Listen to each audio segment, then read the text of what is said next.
Hello friend, এখানে কাল বজরংবলী পুজো আছে, তো আপনারা সবাই চলে আসবেন।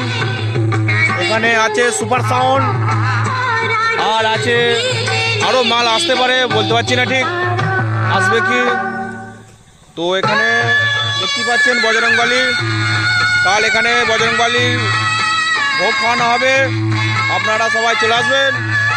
মাতপুর মিনিদার, এখানে আসতে গেলে চন্দনপুর স্টেশনে নামতে হবে, নেবে টোটো ধরে মাতপুর চলে আসবেন।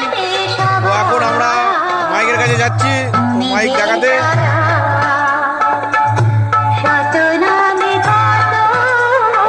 দেখতে পাচ্ছেন সুপার সাউন্ড এখানে